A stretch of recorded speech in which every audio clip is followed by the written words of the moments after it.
ಹುಟ್ಟುಗುಣ ಸುಟ್ಟರೂ ಹೋಗಲ್ಲ ಅನ್ನೋವಂಥ ಒಂದು ಗಾದೆ ಮಾತಿದೆ. ಈ ಖಲಿಸ್ತಾನಿಗಳದ್ದು ಕೂಡ ಇದೇ ಗೋಳು. ಅವ್ರ ದುರ್ಬುದ್ಧಿ ಮಾತ್ರ ಯಾವುದೇ ಕಾರಣಕ್ಕೂ ಅವ್ರು ಬಿಡಲ್ಲ. ಇವರಿಗೆ ಭಾರತವನ್ನು ಒಡಿಬೇಕು, ಭಾರತವನ್ನು ಸೆಪ್ರೇಟ್ ದೇಶ ಮಾಡಬೇಕು ಅನ್ನೋ ದುಷ್ಟತನವೇ ಅವರಲ್ಲಿ ಹೆಚ್ಚಾಗಿ ತುಂಬಿದೆ.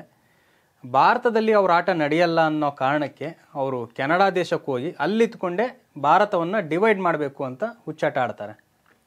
ಇಂಥ ಮೊಂಡರಿಗೆ ಸಪೋರ್ಟ್ ಮಾಡ್ತಿರೋದು ಅದೇ ಟ್ರುಡೋ ಸರ್ಕಾರ. ಇಷ್ಟು ದಿನ ಹಿಂದೂಗಳ ಮೇಲೆ ಅಟ್ಯಾಕ್ ಮಾಡ್ತಾಯಿದ್ರು, ದೇವಸ್ಥಾನಗಳಿಗೆ ನುಗ್ತಾಯಿದ್ರು, ಭಾರತದ ರಾಷ್ಟ್ರ ಧ್ವಜವನ್ನು ಕೂಡ ಅಪಮಾನ ಮಾಡ್ತಾಯಿದ್ರು, ಭಾರತದ ವಿಮಾನಗಳಿಗೆ ಬಾಂಬ್ ಬೆದರಿಕೆ ಇಡ್ತಾಯಿದ್ರು. ಈಗ ಇದೇ ಖಲಿಸ್ತಾನಿಗಳ ಗುಂಪು ಮತ್ತೆ ಭಾರತದ ವಿರುದ್ಧ ಇವರು ತೊಡೆ ತಟ್ಟಿದ್ದಾರಿಲ್ಲಿ. ಅಲ್ಲಿನ ಉಗ್ರನೊಬ್ಬನ ಸಾವನ್ನು ಭಾರತದ ಪ್ರಧಾನಿ ನರೇಂದ್ರ ಮೋದಿ ಅವರ ತಲೆಗೆ ಕಟ್ಟೋಕ್ಕೂ ನೋಡ್ತಾ ಇದ್ದಾರೆ. ಖಲಿಸ್ತಾನಿ ಉಗ್ರರ ಹೊಸ ಕಿತಾಪತಿ ಏನು ಅನ್ನೋದನ್ನು ಇವತ್ತಿನ ವಿಡಿಯೋದಲ್ಲಿ ನಿಮಗೆ ವಿವರಿಸ್ತೀನಿ. ಮಿಸ್ ಮಾಡದೆ ಈ ಒಂದು ವಿಡಿಯೋನ ಪೂರ್ತಿ ನೋಡಿ. ಖಲಿಸ್ತಾನಿ ಭಯೋತ್ಪಾದಕ ಸಿಕ್ಸ್ ಫಾರ್ ಜಸ್ಟಿಸ್ ಸಂಸ್ಥಾಪಕ ಗುರು ಪತ್ವಂತ್ ಸಿಂಗ್ ಪೊನ್ನು ಈಗ ಹೊಸ ಕಿರಿಕ್ ತೆಗೆದಿದ್ದಾನೆ. ಅಲ್ಲಿರುವಂಥ ಹಿಂದೂ ದೇವಾಲಯಗಳು, ಹಿಂದೂಗಳ ವಿರುದ್ಧ ಹೊಸ ಬೆದರಿಕೆಯೊಂದನ್ನು ಅವನು ಹಾಕಿದ್ದಾನೆ. ಕೆನಡಾದಲ್ಲಿ ಹಿಂದೂಗಳ ಮೇಲೆ ದೌರ್ಜನ್ಯ ಆಗ್ತಿದೆ, ಖಲಿಸ್ತಾನಿಗಳು ಹಿಂದೂಗಳ ಮೇಲೆ ದೌರ್ಜನ್ಯವೆಸಗ್ತಿದ್ದಾರೆ, ಇದು ಇಡೀ ವಿಶ್ವಕ್ಕೆ ಗೊತ್ತು. ಆದರೆ ಉಗ್ರ ಪೊನ್ನು ಪ್ರಕಾರ ಖಲಿಸ್ತಾನಿಗಳ ಮೇಲೇ ಇಲ್ಲಿ ದೌರ್ಜನ್ಯ ಆಗ್ತಿದೆಯಂತೆ. ಸಿಖ್ ಸಮುದಾಯದ ಮೇಲೆ ಕೆಲವರು ಒತ್ತಡ ಕೂಡ ಹಾಕ್ತಿದ್ದಾರಂತೆ. ಭಾರತದ ರಾಜತಾಂತ್ರಿಕರು ತಮ್ಮ ಗುಪ್ತಚರ ವಿಷಯಗಳನ್ನು ತಿಳ್ಕೊಳ್ಳೋಕ್ಕೋಸ್ಕರ ಖಲಿಸ್ತಾನಿಗಳ ಮೇಲೆ ಒತ್ತಡ ಹಾಕ್ತಾ ಇದ್ದಾರೆ ಅಂತ ಇಲ್ಲಿ ಗುರು ಪತ್ವಂತ್ ಸಿಂಗ್ ಪನ್ನು ಆರೋಪಿಸ್ತಾ ಇದ್ದಾನೆ. ಇದೇ ಕಾರಣಕ್ಕೆ ಕೆನಡಾದ ಖಲಿಸ್ತಾನಿ ಗುಂಪುಗಳು ಹಿಂದೂಗಳು ಮತ್ತು ಹಿಂದೂ ದೇವಾಲಯಗಳ ವಿರುದ್ಧ ಒಂದು ಹೊಸ ಸ್ವರೂಪದ ದಾಳಿ ಮಾಡ್ತೀವಿ ಅಂತ ಪನ್ನು ಇದೀಗ ಬೆದರಿಕೆ ಹಾಕ್ತಾ ಇದ್ದಾನೆ. ಕೆನಡಾದಲ್ಲಿ ಖಲಿಸ್ತಾನಿಗಳು ಏನೇ ಅಬ್ಬರಿಸಿದ್ರು ಅವರ ವಿರುದ್ಧ ಕ್ರಮ ಕೈಗೊಳ್ಳೋರೇ ಇಲ್ಲ. ಯಾಕಂದರೆ ಸ್ವತಃ ಜಸ್ಟಿನ್ ಟ್ರುಡೋ ಕೂಡ ಇಲ್ಲಿ ಖಲಿಸ್ತಾನಿ ಸಪೋರ್ಟರು. ಪ್ರಧಾನಿನೇ ಖಲಿಸ್ತಾನಿಗಳಿಗೆ ಸಪೋರ್ಟ್ ಮಾಡಿದ್ರೆ ಏನೂ ಮಾಡೋಕ್ಕಾಗಲ್ಲ. ಖಲಿಸ್ತಾನಿಗಳು ಏನು ಮಾಡಿದ್ರು ಇಲ್ಲಿ ಟ್ರುಡೋ ಸೈಲೆಂಟ್ ಆಗಿರ್ತಾರೆ, ಅವರ ವಿರುದ್ಧ ಯಾವುದೇ ಆ್ಯಕ್ಷನ್ ತಗೊಳ್ಳೋದಿಲ್ಲ. ಇದನ್ನೇ ಅಡ್ವಾಂಟೇಜ್ ಆಗಿ ತಗೊಂಡಿರುವ ಖಲಿಸ್ತಾನಿಗಳು ಈಗ ಹೊಸ ಪ್ರತಿಭಟನೆಯ ಹಾದಿ ಹಿಡಿದಿದ್ದಾರೆ. ಅದೇನೆಂದರೆ ಕೆನಡಾದಲ್ಲಿ ಭಾರತೀಯ ಮೂಲದವರಿಗೆ ಒಂದು ಲೈಫ್ ಸರ್ಟಿಫಿಕೇಟ್ ಕೊಡೋಕ್ಕೆ ಅಂತ ಕ್ಯಾಂಪ್ಗಳನ್ನು ಮಾಡಲಾಗ್ತಿದೆ. ಅಂದರೆ 60 ವರ್ಷ ಮೇಲ್ಪಟ್ಟ ಹಿರಿಯ ನಾಗರಿಕರು ತಾವು ಪೆನ್ಷನ್ ತಗೋಬೇಕು ಅಂತಂದರೆ ಪ್ರತಿ ವರ್ಷ ಈ ಒಂದು ಲೈಫ್ ಸರ್ಟಿಫಿಕೇಟ್ ಮಾಡಿಸ್ಬೇಕು. ಈಗಾಗಲೇ ಪೆನ್ಷನ್ ತಗೋತಿರೋರು ಕೂಡ ಪ್ರತಿ ವರ್ಷ ನವೆಂಬರ್ ತಿಂಗಳಲ್ಲಿ ಈ ಒಂದು ಲೈಫ್ ಸರ್ಟಿಫಿಕೇಟ್ ಮಾಡಿಸ್ಬೇಕಾಗುತ್ತೆ. ಅದೇ ರೀತಿ ಕೆನಡಾದಲ್ಲಿರುವಂಥ ಭಾರತೀಯರಿಗಾಗಿ ಭಾರತದ ರಾಜತಾಂತ್ರಿಕ ಅಧಿಕಾರಿಗಳ ಇಲ್ಲಿ ಲೈಫ್ ಸರ್ಟಿಫಿಕೇಟ್ ಕ್ಯಾಂಪ್ಗಳನ್ನು ಹಾಕ್ಕೊಂಡಿದ್ದಾರೆ. ಅರೆ ಈ ಲೈಫ್ ಸರ್ಟಿಫಿಕೇಟ್ ಕ್ಯಾಂಪ್ಗೂ ಖಲಿಸ್ತಾನಿಗಳ ಸಿಟ್ಗೂ ಏನು ಸಂಬಂಧ ಅಂತ ನೀವು ಅನ್ಕೋಬೋದು. ವಿಷಯ ಇರೋದಿಲ್ಲೇ. ಯಾಕಂದರೆ ಭಾರತದ ರಾಜತಾಂತ್ರಿಕರು ಈ ಲೈಫ್ ಸರ್ಟಿಫಿಕೇಟ್ ಕ್ಯಾಂಪ್ಗಳನ್ನು ಹಿಂದೂ ದೇವಸ್ಥಾನದ ಆವರಣದಲ್ಲಿ ಅಥವಾ ಹಿಂದೂ ದೇವಸ್ಥಾನದಲ್ಲಿ ಏನು ಒಂದು ಮಂದಿರ ಅಥವಾ ಹಾಲ್ ಇರುತ್ತೆ ಅಲ್ಲಿ ಇಟ್ಕೋತಿದ್ದಾರಂತೆ. ಕೆನಡಾದಲ್ಲಿರುವಂತಹ ಹಿಂದೂಗಳಲ್ಲದೆ ಸಿಖ್ಖರು ಕೂಡ ಈ ಲೈಫ್ ಸರ್ಟಿಫಿಕೇಟ್ ಮಾಡಿಸಬೇಕು. ಅಂದರೆ ಹಿಂದೂಗಳ ದೇವಸ್ಥಾನದ ಆವರಣದಲ್ಲೋ ಅಥವಾ ಆ ದೇವಸ್ಥಾನದ ಒಂದು ದೊಡ್ಡ ಸಭಾಂಗಣಕ್ಕೋ ಸಿಖ್ಖರು ಕೂಡ ಇಲ್ಲಿ ಬರಬೇಕಾಗುತ್ತೆ.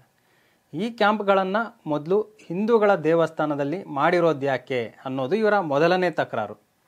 ಇದರ ಜೊತೆಗೆ ಮುಖ್ಯವಾಗಿ ಈ ಕ್ಯಾಂಪ್ಗಳಲ್ಲಿ ಸಿಖ್ ಸಮುದಾಯಕ್ಕೆ ಒತ್ತಡ ಹಾಕ್ತಾರೆ ಅನ್ನೋದು ಕೂಡ ಅವರ ಆರೋಪ. ಲೈಫ್ ಸರ್ಟಿಫಿಕೇಟ್ ಮಾಡಿಸೋಕೆ ಅಂತ ಬರೋ ಸಿಖ್ಖರನ್ನು ಈ ಒಂದು ಭಾರತದ ರಾಜತಾಂತ್ರಿಕ ಅಧಿಕಾರಿಗಳು ಖಲಿಸ್ತಾನಿ ಉಗ್ರರ ವಿರುದ್ಧ ಎತ್ಕಟ್ತಿದ್ದಾರೆ. ಖಲಿಸ್ತಾನ ಉಗ್ರರ ವಿರುದ್ಧ ಸಿಖ್ಖರಿಗೆ ಮನಪರಿವರ್ತನೆ ಮಾಡೋದು ಅನ್ನೋದು ಇಲ್ಲಿ ಪನ್ನು ಆರೋಪ. ಇದೇ ಕಾರಣಕ್ಕೆ ದೇವಸ್ಥಾನದ ಆವರಣದಲ್ಲಿ ಏನಾದರೂ ಲೈಫ್ ಸರ್ಟಿಫಿಕೇಟ್ ಕ್ಯಾಂಪ್ಗಳನ್ನು ಮಾಡಿದರೆ ಪ್ರೊಟೆಸ್ಟ್ ಮಾಡ್ತೀವಿ ಅಂತ ಇಲ್ಲಿ ಖಲಿಸ್ತಾನಿ ಪುಂಡರು ವಾರ್ನ್ ಮಾಡ್ತಾ ಇದ್ದಾರೆ. ಈವರೆಗೂ ವಿನ್ನಿಪಿಗ್ ಅನ್ನೋ ಪ್ರದೇಶದಲ್ಲಿರುವ ಹಿಂದೂ ದೇವಾಲಯದ ಡಾಕ್ಟರ್ ರಾಜ್ ಪಾಂಡೆ ಹಿಂದೂ ಸೆಂಟರ್ನಲ್ಲಿ ನವೆಂಬರ್ 3ನೇ ತಾರೀಕು ಒಂದು ಕ್ಯಾಂಪ್ ನಡೆದಿತ್ತು. ಅದಾದಮೇಲೆ ಬ್ರಾಂಪ್ಟನ್ನಲ್ಲಿರುವಂತಹ ಹಿಂದೂ ಹೆರಿಟೇಜ್ ಸೆಂಟರ್ನಲ್ಲಿ ಕೂಡ ಈ ಲೈಫ್ ಸರ್ಟಿಫಿಕೇಟ್ ಕ್ಯಾಂಪ್ ಕೂಡ ನಡೆದಿತ್ತು. ಈಗ ಇದೇ ತಿಂಗಳ 30ನೇ ತಾರೀಕು ಲಕ್ಷ್ಮೀನಾರಾಯಣ ಮಂದಿರದಲ್ಲೂ ಕೂಡ ಲೈಫ್ ಸರ್ಟಿಫಿಕೇಟ್ ಕ್ಯಾಂಪ್ ನಡೆಯುತ್ತೆ. ಅಲ್ಲಿ ಬೃಹತ್ ಪ್ರತಿಭಟನೆಗೆ ಖಲಿಸ್ತಾನಿ ಉಗ್ರರು ಮತ್ತು ಖಲಿಸ್ತಾನಿ ಸಪೋರ್ಟರ್ಸ್ ಏನಿರ್ತಾರೆ ಅವರು ಅಲ್ಲಿ ಪ್ರತಿಭಟನೆ ಮಾಡೋಕ್ಕೆ ಮುಂದಾಗ್ತಿದ್ದಾರೆ. ಅಟ್ಯಾಕ್ ಮಾಡ್ತೀವಿ ಅಂತಲೇ ಇಲ್ಲಿ ಪೊನ್ನು ಎಚ್ಚರಿಸ್ತಾ ಇದ್ದಾನೆ. ಇಲ್ಲಿ ದಾಳಿ ಬೆದರಿಕೆ ಇವತ್ತಿಂದೇನಲ್ಲ, ಪ್ರತಿ ಬಾರಿಯೂ ಕೂಡ ಇಂಥ ಬೆದರಿಕೆಗಳನ್ನು ಖಲಿಸ್ತಾನಿಗಳು ಹಾಕ್ತಾನೆ ಇರ್ತಾರೆ. ಆದರೂ ಕೆನಡಾದ ಪೊಲೀಸರು ಮಾತ್ರ ಯಾವುದೇ ಕ್ರಮ ಕೈಗೊಳ್ತಾ ಇಲ್ಲ. ಪೊಲೀಸರಿಗೆ ದೂರು ಕೊಟ್ಟರೆ ಅವರು ಕ್ರಮ ಕೈಗೊಳ್ಳೋದಿಲ್ವಂತೆ. ಇನ್ನೂ ಅಚ್ಚರಿಯ ವಿಷಯ ಏನಂದರೆ ಭದ್ರತೆ ಕೊಡಬೇಕು ಅಂದರೆ ಅಲ್ಲಿನ ಪೊಲೀಸರಿಗೆ ಲಂಚ ಕೊಡಬೇಕಂತೆ. ಖಲಿಸ್ತಾನಿಗಳ ಗೂಂಡಾಗಿರಿ ಈ ಬಗ್ಗೆ ಹೋಗಿ ಖಲಿಸ್ತಾನಿಗಳು ಗೂಂಡಾಗಿರಿ ಮಾಡ್ತಿದ್ದಾರೆ ಅಂತ ಏನಾದರೂ ಹಿಂದೂಗಳು ದೂರು ಕೊಟ್ಟರೆ ನಿಮ್ಗೆ ರಕ್ಷಣೆ ಕೊಡಬೇಕು ಅಂದರೆ ಹಣ ಕೊಡಿ ಅಂತ ಕೆನಡಾದ ಪೊಲೀಸರು ಓಪನ್ ಆಗಿ ಕೇಳ್ತಾರಂತೆ. ಕೆನಡಾದಂತಹ ದೇಶದಲ್ಲೂ ಕೂಡ ಇಲ್ಲಿ ಪೊಲೀಸರಿಗೆ ಲಂಚ ಕೊಡಲೇಬೇಕು. ಇಲ್ಲಿ ಕೆಲ ಪೊಲೀಸರೇ ಕೂಡ ಖಲಿಸ್ತಾನಿಗಳಿಗೂ ಸಪೋರ್ಟ್ ಮಾಡ್ತಿರೋದು ಈಗಾಗಲೇ ಎಲ್ರಿಗೂ ಗೊತ್ತಿರೋ ವಿಚಾರನೇ. ಹಿಂದೂಗಳ ಗುಂಪುಗಳಿಗೆ ರಕ್ಷಣೆ ಕೊಡಬೇಕು ಅಂತಂದರೆ ಇಲ್ಲಿ ಪೊಲೀಸರು ಕೇಳ್ತಿರೋದು ಕಮ್ಮಿ ಏನಿಲ್ಲ, ಬರೋಬ್ಬರಿ $70,000 ಹಣ ಕೊಟ್ಟರೆ ಸೆಕ್ಯೂರಿಟಿ ನಿಮಗೆ ಕೊಡ್ತೀವಿ ಅಂತ ಪೊಲೀಸರೇ ಹಿಂದೂ ಸಂಘಟನೆಗಳಿಗೆ ಕೇಳ್ತಾರಂತೆ. ಟ್ರುಡೋ ಸರ್ಕಾರ ಇಲ್ಲಿ ತಮ್ಮ ನಾಗರಿಕ ಹಕ್ಕುಗಳನ್ನು ದುರುಪಯೋಗ ಪಡಿಸ್ಕೊಳ್ತಿದೆ ಅಂತ ಹಿಂದೂ ಸಂಘಟನೆಗಳು ಕೂಡ ಆರೋಪಿಸ್ತಾ ಇದ್ದಾವೆ. ನಾವು ಕೂಡ ತೆರಿಗೆ ಪಾವತಿದಾರರು, ನಮ್ಮ ಕಡೆಗೆ ಈ ಪಕ್ಷಪಾತ ಯಾಕೆ, ಪೊಲೀಸರು ನಮ್ಮನ್ನೇ ಲೂಟಿ ಮಾಡ್ತಿದ್ದಾರಲ್ಲ ಅಂತ ಅಲ್ಲಿನ ಹಿಂದೂ ಸಂಘಟನೆಗಳು ಕೇಳ್ತಾ ಇದ್ದಾವೆ. ಇದು ಒಂದು ಕಡೆ ಆದರೆ ಈಗ ಕೆನಡಾ ಭಾರತದ ಮೇಲೇ ಇನ್ನೊಂದು ಮಹಾನ್ ಆರೋಪವೊಂದನ್ನು ಮಾಡಿಬಿಟ್ಟಿದೆ. ಖಲಿಸ್ತಾನ್ ಉಗ್ರ ಹರ್ದೀಪ್ ಸಿಂಗ್ ನಿಜ್ಜರ್ ಹತ್ಯೆ ಬಗ್ಗೆ ಕೆನಡಾ ಈಗ ಭಾರತದ ಪ್ರಧಾನಿ ಕಡೆಗೇನೆ ಬೊಟ್ಟು ಮಾಡಿ ತೋರಿಸಿದೆ. ದಿ ಗ್ಲೋಬ್ ಅಂಡ್ ಮೇಲ್ ಅನ್ನೋ ಒಂದು ಪತ್ರಿಕೆ ಇತ್ತೀಚೆಗೆ ಭಾರತದ ಪ್ರಧಾನಿ ನರೇಂದ್ರ ಮೋದಿಯವ್ರಿಗೂ ಕೂಡ ಈ ಒಂದು ನಿಜ್ಜರ್ ಹತ್ಯೆ ಬಗ್ಗೆ ತಿಳಿದಿತ್ತು, ಈ ಹತ್ಯೆ ಮಾಡ್ತಾರೆ ಅನ್ನೋದು ಮೋದಿಗೂ ಕೂಡ ಗೊತ್ತಿತ್ತು ಮುಂಚೆನೆ ಅಂತ ಹೇಳ್ಕೊಂಡಿದೆ.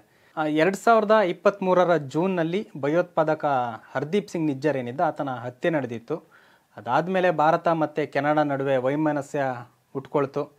ಆಗ ಅಲ್ಲಿನ ಪತ್ರಿಕೆಗಳು ಮೋದಿಗೆ ಹತ್ಯೆ ಮಾಡೋ ವಿಚಾರ ಗೊತ್ತಿತ್ತು ಅಂತ ಹೇಳಿ ಈ ಹಿಂದಿಂದ ಬಂದಂತಹ ಕಂದಕ ಏನಿದೆ ಅದನ್ನು ಇನ್ನಷ್ಟು ದೊಡ್ಡದು ಮಾಡ್ತಾ ಇದೆ.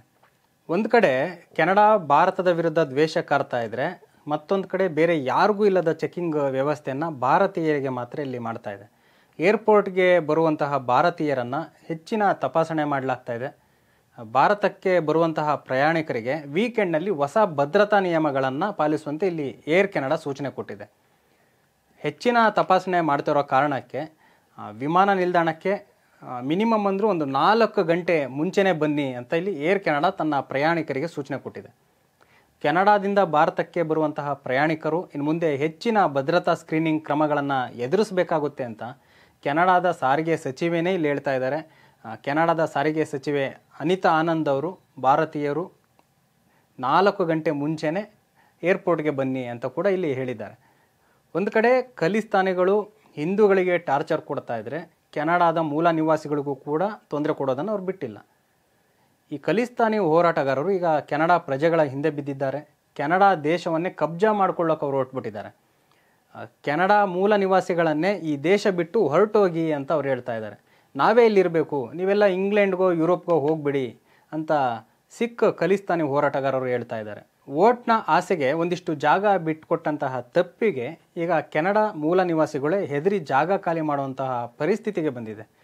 ಸ್ಥಳೀಯ ಮಟ್ಟದಲ್ಲಿ ಅಲ್ಲಿನ ಖಲಿಸ್ತಾನಿಗಳು ಪ್ರಭುತ್ವ ಸಾಧಿಸ್ತಾ ಇದ್ದಾರೆ.